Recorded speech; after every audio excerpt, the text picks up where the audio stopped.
Dr. Diego Egas to come and give a lecture about a very interesting new modality, cardioneuroablation. Diego. Thank you. It always seems impossible until it's done. My name is Diego Egas, I'm from Ecuador, and I'm here to talk about a very specific topic that was developed and described by my master, that is Dr. Jose Carlos Pachon in Brazil. Nothing to declare. And when I start this presentation, I always ask to the audience, what's the main objective for an ablation? You treat only tachycardias? Or do you have the idea of ablation to treat bradycardias? Because in the past, like a few years ago, when I used to do this question to the audience, they always answer, it's only tachycardia. How can you think on treating bradycardia with a catheter? But now it is real. Actually, most of the people now consider that you can treat bradycardias with a catheter in a cath lab. So it's both the correct answer. Today's agenda, we will review general concepts of autonomic ablation. We will try to give our experience and our step-by-step approach in order to do a proper cardioneuroablation. Then we will review a little bit of the current evidence. We now have meta-analysis of this. And then we will take to our homes some very important messages. So let's start, because it's a big agenda. It is easier if you start thinking on your heart like if it was a car. If you start thinking that in your car you have an accelerator and you have a brake, then it's the same thing in the human heart. And you start thinking that we have two types of animals. If you have a predator around or you have an emergency, then you can just start running away. That's most of human beings. Or you can just stop everything. This is an iguana from Ecuador, Galapagos Islands. If they see a predator, they will stop moving, stop heartbeat, stop blood pressure, decrease their blood pressure, so the predator won't detect them. And how do they do that? It's an emergency button that they press, and that's called vagal innervation. So they start working on this very precarious, very old way to react. For us, is considered as that. But we have all present this kind of faintings. All day long, everywhere we see this kind of faintings. And for us, it's like usual, it's like normal. Because it's self-limited, it's not dangerous, and many of them, they say at least 8 of 10 of the people during their lives will have this kind of faintings. It's vasovagal syncope. So for us, it's daily life. But if you think that we have this accelerator in the heart that it's called sympathetic or adrenaline, and the brake that it's called acetylcholinevagus innervation, then you will start thinking that maybe you can reach that in order to perform a denervation.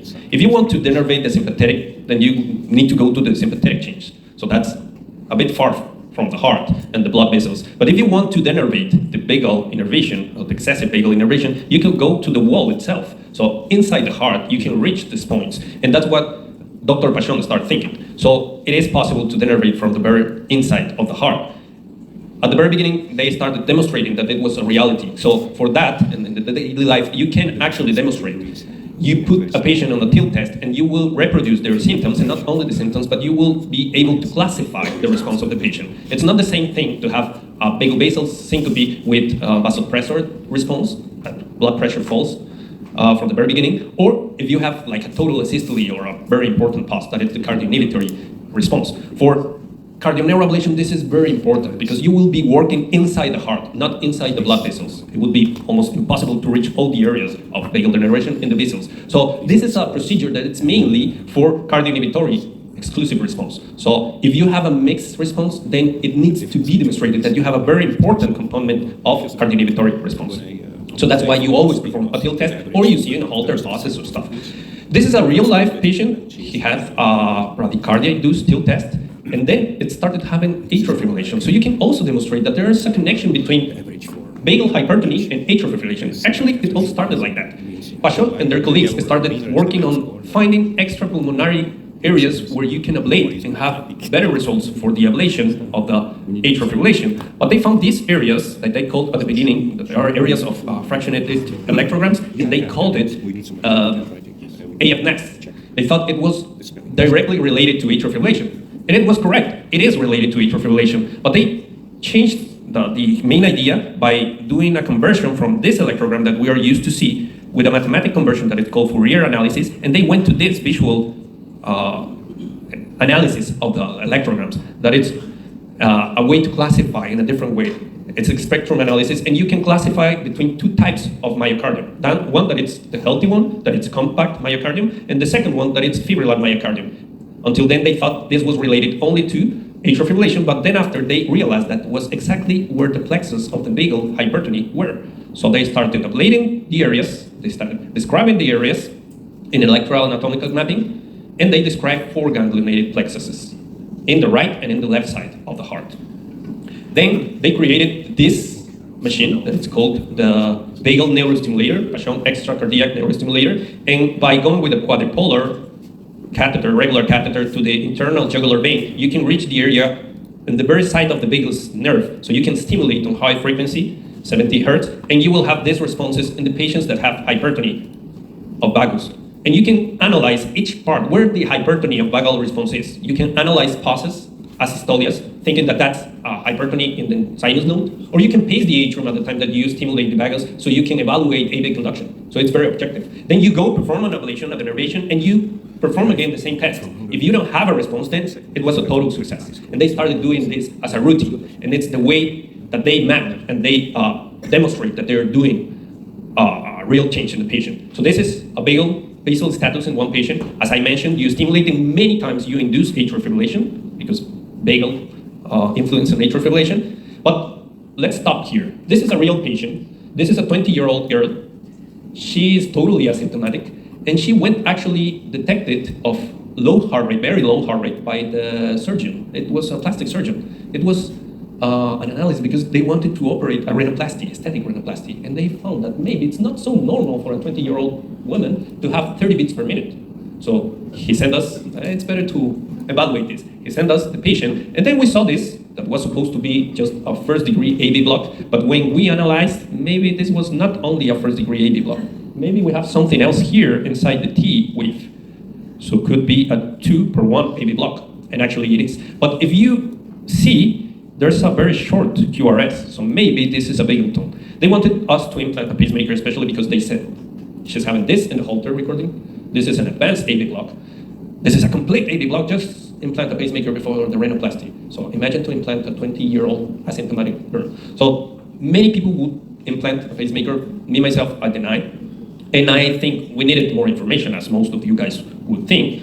I didn't implant a pacemaker, and I injected atropine to the patient. And this is the response, 1-to-1 conduction. Immediately demonstrated that was related to vagal response. So we never implanted the pacemaker. She operated. Now she's very happy at home without anything. I want to perform a cardioneuroablation on her, but she doesn't have the resources yet.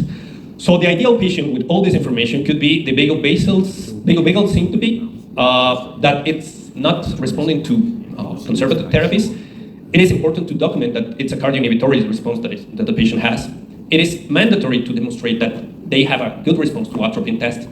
It is not good to perform a cardioneuroablation just because the patient has bradycardia. You need to demonstrate that that's related to vagal response. So if you inject atropine and that response, it could be just heart rate or it could be AV conduction, as in our patient, then you demonstrate and you know that that will be your endpoint on the procedure. So that's very important. It's something that many people forget to perform an atropine test before.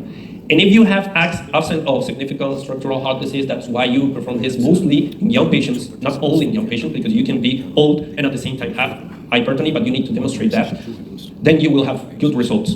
So this is what explains why we have such a heterogeneity in the trials and in the real life observational studies. Because nowadays, everybody's trying to do cardioneuroablation at home, but are we selecting properly patients?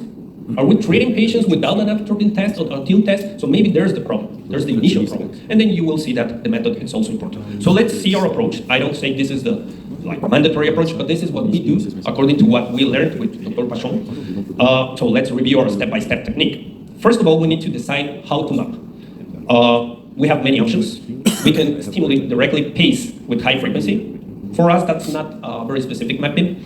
We could do a spectral analysis with Fourier convention. That for us is not reality because you need a specific software. Or you can go with what we use every day with analysis of electrograms. If you see fractionated electrograms, then you know you are on the place. And if you mix that with electroanatomic mapping, then you will identify the specific places of the plexus. So it seems to be the good idea. And that's exactly what Paschon and their colleagues started to do. They started mapping manually, but now there are softwares in electroanatomical mapping that demonstrate where the area of fractionation map you have. So it's easier now. But if you want to do it at home, you can just go with the catheter, take samples, like a high definition map, and then you realize if it's compact or fractionated fibrillar myocardium. And then you can put like dots exactly where you need to go. It's not only the fact of knowing where the plexuses are, but you need to know that there are connections between plexuses. So if you want to denervate sinus node, you don't go just to the right atrium. You need to go to the right atrium, and you need to know that that's connected with the left atrium. So you need to disconnect everything, the whole system. And that's why some people call this approach of just one atrium the simplified approach. But you will see with the evidence that has more recurrence of doing that than doing the whole procedure in a proper way. So this is how we start with mapping. We always map with a high definition catheter. This is easier because you take many samples in short time, and then you ask the cast to demonstrate where you have fractionated electrograms. And in our approach, we put a color to demonstrate where you have the rest of the plexus, and the rest we mark in interest areas with another color if we want. And then we start applying radiofrequency above the dots that we've demonstrated. So we perform this with Carto, but it could be done with Insight or other mapping technologies.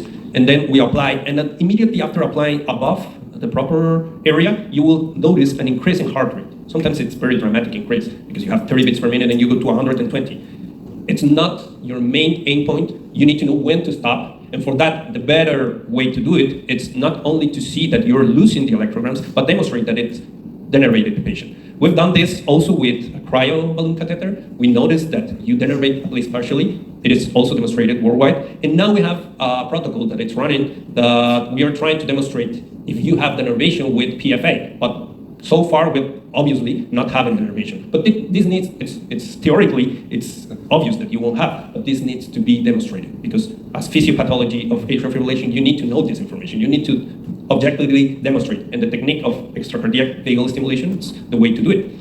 So when to stop? If you have this pause at the beginning, for instance, and you apply, and then you measure again, then you will have like this kind of response. It's not only the heart rate, because if you're applying performing a cardioneuroablation without extracardiac vagal stimulation would be almost like treating hypertension without measuring with an sphingomanometer. The most important thing is to have an objective endpoint during the cath lab procedure. Again, so the endpoints that they propose, it's not based on the heart rate, because heart rate is not specific, and you could be celebrating the fact that you perforated the patient and you haven't a tamponade of the cardiac area. So it's not the main objective in cardioneuroablation. Atropine test, yeah, of course, it is objective, but once you inject atropine, you will need to wait for at least 4 hours until you lose the effect, so it's not reproducible. But if you go with extracardiac neurostimulation, you apply, then you test, then if it's not denervated, you try again, you test, you can do this as many times as you need. So that's the way to do it, actually, proposed by Pachon. And this is, for instance, a response of the first patient that I presented. You can see here, you start stimulating, and you don't have any response, not a single beat per minute less than the beginning. So the endpoints, it's very important. In the follow-up, of course, you can use other kinds of endpoints. This is a patient at the very beginning of the procedure. You can have the increase in heart rate, of course, and you can see that in the follow-up. But that's not a good way to do it inside the cath lab. So for the follow-up, you have other options. Heart rate, of course. Median heart rate is useful, a Holter recorder. Atropine test, yeah, it's not common to do it in the follow-up, but you could try. And heart rate variability parameters that also were published by Pachon, their colleagues. You can use median heart rate, or you can use time domain heart rate variabilities, or frequency domain heart rate variabilities. Now we use even smartwatches in the patient. And it's very interesting that you perform a cardioneuroablation and you ask the patient to show you the cell phone and you see this response. It's very objective. So it's really working. This is what we do. We observe also the Poincaré-Lorentz in Holter recording and analysis of heart rate variability, and of course the heart rate in the EKG. So that's our approach. I'm not saying that it's what must be done, but at least it's a recommendation. Always treat both atriums. Always use an objective endpoint as extracardiac neurostimulator. So what does the evidence say? Why, if it's not in guidelines, we still do this? This is not on guidelines, but we still do this procedure that it's needing to demonstrate that it works. Because this is better than tilt training. In this RCT, they demonstrated that not only decrease the number of syncopes, but it also improves the quality of life of the patients. So cardioneuroablation has a reason to be there. And if you compare to pacemaker implantation to avoid syncopes, it is also interesting that you always win to the pacemaker. And on the side, you need to think that this is a very young patient. So you are avoiding a pacemaker implantation in a young patient. So you are actually treating and improving the quality of life. But when you see this meta-analysis, the recurrence of syncope, it's low, I would say, 6.5%, it's low in the ideal world. But if you go to the observational studies, it's a bit higher, 9% of recurrence. And this is because of the heterogeneity. Each one is doing a different technique and a different model and a different endpoint at home. So maybe that explains. If you go to a simplified approach of the right atrium, the recurrence is quite high, 16%. If you go to the simplified approach of the left atrium, you have a recurrence of 4.9, still high. But if you do both sides, then you will have good results, 2% of recurrence. And if you map with electrograms and extracardiac vagal stimulation, as you can see here, Spachon with his technique, the recurrence is the lowest one. It's 2% of recurrence. So that's actually what we should all do.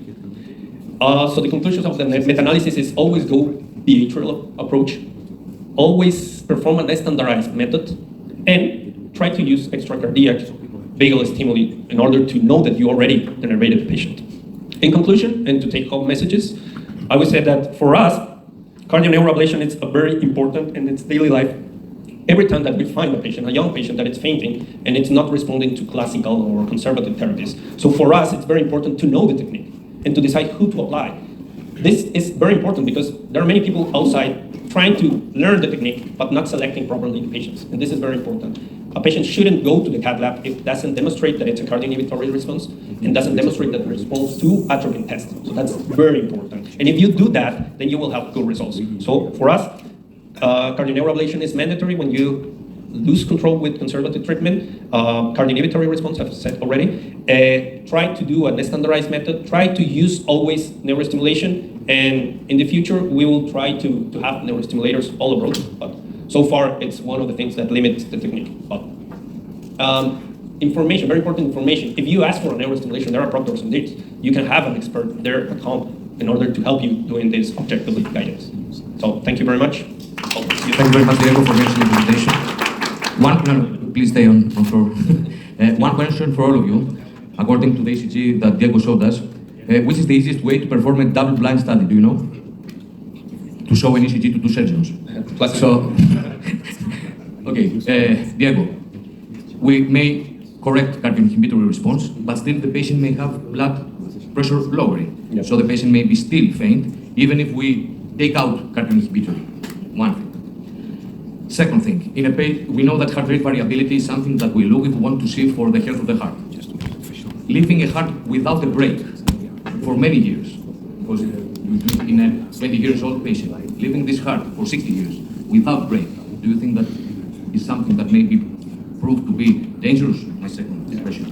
And my third question, in a patient 40 years old, not 20, I would prefer to implant a micra instead of doing cardioneuroablation. Because why? Because till now the method is not reproducibly have good results in all centers.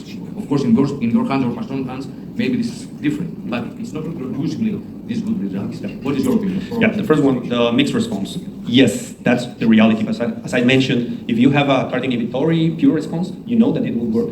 But if you have a mixed response, you need to be sure that it's predominantly cardioinhibitor. So you have a very low heart rate, and you demonstrate that it is important, the components. And sometimes you have like 50-50 response. Have you seen only cardioinhibitory? I've never seen. Not pure, but mainly, mixed, mainly, yeah. And those patients we select for cardioneuroablation. But if you have like 50-50, then you treat the cardioinhibitory response with cardioneuroablation, and you start to training, because that will help the patient to increase a little bit more blood pressure and recurrence is low in our practice. Mm-hmm. The second question. Living the heart for many years without a break. Yeah, that's a very good question. And in all the congresses, I've remembered that they always ask this, because in the follow-up, you see SDNN going from 200 to 60. So maybe you feel worried because of this, because you know if it's below 100, then you increase the risk of sudden cardiac death. But that's a patient with cardiac heart disease or heart failure or ischemic disease. But in these patients, you need to notice that you are not increasing sympathetic tone. That's the risky part. You are decreasing vagal tone. The sympathetic tone in the future will decrease because it hasn't the counterpart. You stop the counterpart. So in the future, you start seeing like normal SDNN with time, but without the recurrence of syncope. So it's healthy. And at the same time, we treat the patient also with tilt training and with training of the heart, like sports. So if you have a patient that went out the cath lab with 120 beats per minute, you won't live him that way. You start sporting and then start training, and the heart rate will start decreasing. So you improve the quality of life and you improve healthy itself. And leadless pacing versus? I've had this question because I went to the final part of my training was in Belgium. And when I went to Belgium, to Brussels, they had exactly the same question. But why? Because they've never done a cardioneuroablation then. And they said, okay, I implant a mica, that will solve the problem. No, because issue 3 trial demonstrated that even if you implant a pacemaker, you won't stop having syncopes in many patients, not all. And as you said yesterday, if I don't extract leads on daily life, I don't feel sure of doing that. But if I do this and I demonstrate and I see patients changing their lives, then I feel sure that I can perform the best for the patient in my center, and for us that will be cardioneuroablation rather than a micro. Because it is also expensive, and we preserve micro for the patient that actually you don't have anything to do. You have a negative response to an atropine test, you have something else different to a cardioinhibitory response. It's an inner conducted system problem. Okay, Diego. Okay. Any other question, comments? Diego, the patient that you showed was completely asymptomatic, right? Completely asymptomatic, young patient. Don't you think? Actually, she've never detected this. Don't you think that we are going into the field of doing some invasive procedure in asymptomatic patients? Yeah, actually, we haven't done anything, but not because I don't want to do it. I want to perform a cardioneuroablation on her, because I don't know if you add to the basal status of her, what's going to happen when she grows up. In a few years, maybe she'll start thinking. And one syncope could be the last. I mean, the last because he can crash the car or something. But so you need to prevent. But I haven't done, and I followed this patient for at least 5-6 years. But yeah, I haven't done this, not because I don't want to do it. I'm not sure that she will benefit, but I haven't done because there's no one to pay for a cardioneuroablation if you don't demonstrate that she's having symptoms of this. Just want to say that if the surgeons are pushing us to implant pacemaker in somebody with a bradycardia, which we cured easily with the atropine during the operation, I mean, it's not an indication for doing anything. Yeah. So we should listen of our indication, of the surgeon's indication to do that, I would say. Okay, but that will solve the problem during the surgery. Yeah. But what about daily life? So you can actually demonstrate that living with 30 beats per minute will prevent, or someday you will have a syncope. So it's difficult. It's difficult this area. But we have an option. Okay, thank you very much.